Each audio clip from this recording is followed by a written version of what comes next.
L'exil environnemental est un phénomène majeur de notre temps qui, à l'heure de célébrer le 70 anniversaire de la Convention de Genève relative au statut des réfugiés, reste hors du champ des applications de celle-ci.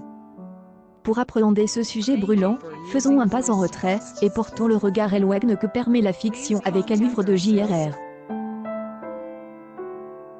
Tolkien.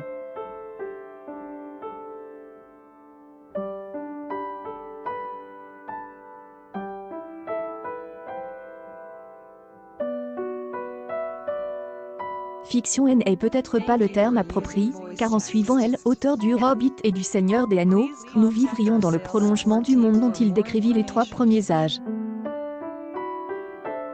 Nous serions alors tentés d'y chercher des leçons, sauf à considérer, avec Paul Valéry, que l'histoire n'enseigne rigoureusement rien car elle donne des exemples de tout.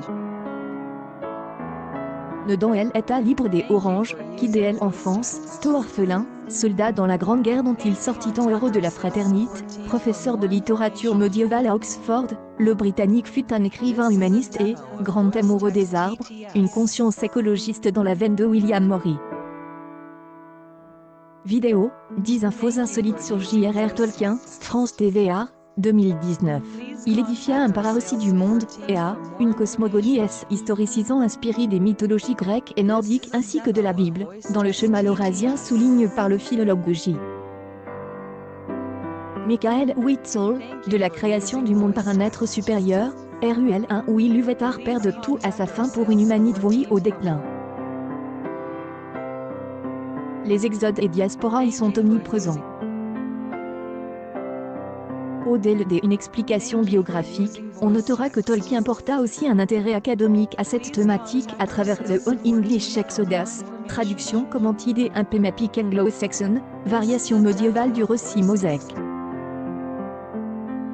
Chez Tolkien, les migrations concernent tant les esprits divins, Ainur devenus Valar, que les peuples de la terre, Arda, et résultant de causes diverses, dont environnementales, à la suite des événements narrés dans le Silmarillion et l'histoire de la Terre du Milieu qui, au filtre de notre sujet, peuvent se résumer en une succession de catastrophes, dans la perspective eschatologique de Tolkien.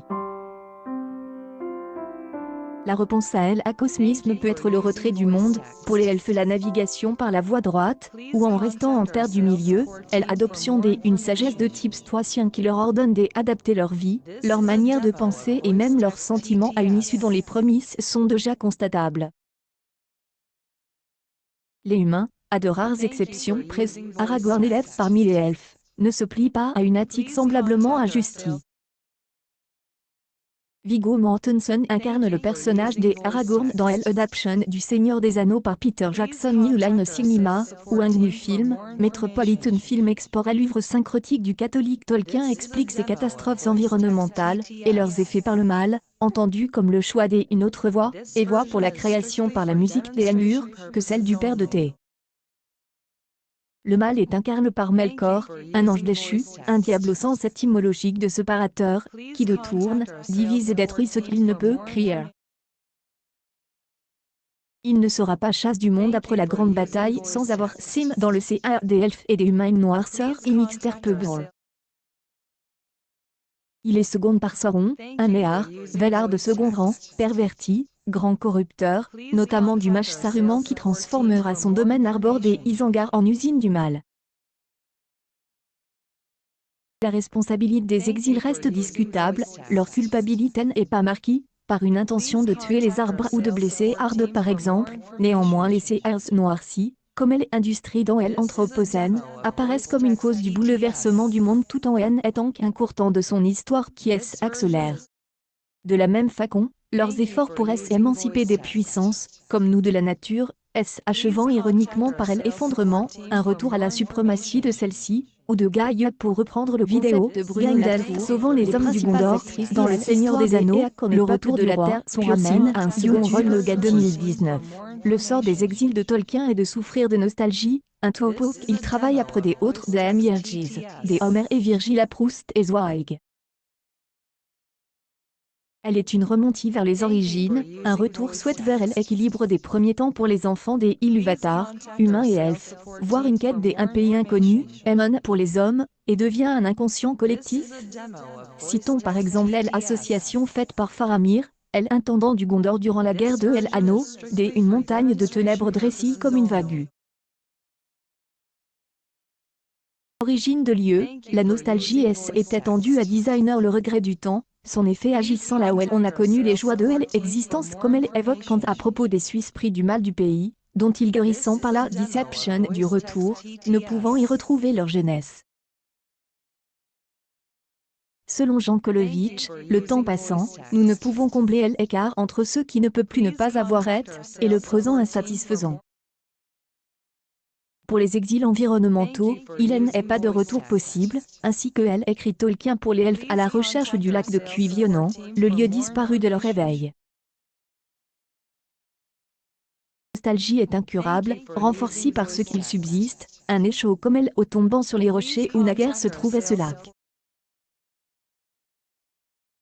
Dossier Tolkien elle ajoute cependant au regret une souffrance ornie et alonguie, qui est enveloppée esthétique, et porte, comme elle explique Patrick Dandré, en atteste l'architecture des sites elfiques tournés vers Emon ou copiant la capitale de Naguère et la présence dans celle, humaine, un arbre blanc renvoyant, à son âge, à la splendeur de ceux des premiers deux.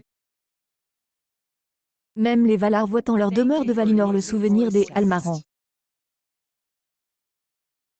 Largement, la nostalgie est le ciment des identités, et fait le sel des cultures tolkieniennes, portant à un respect de nature religieuse. Ainsi, avant de prendre leur repas, les hommes du Gondor observent un moment de silence en se tournant vers l'ouest, en direction de ce qui fut Númenor, et qui sera toujours le pays des elfes. Et Faramir de demander aux hobbits s'ils ont de coutumes semblables. Répond Frodon, se sentant étrangement rustre et nous avec lui. Cette analyse a été rédigée par Jorol Medali, administrateur de l'État au ministère de l'Écologie, enseignante à Sciences Po et à l'Université Paris 1 Panthon-Sorbonne. L'article original a été publié sur le site de The Conversation.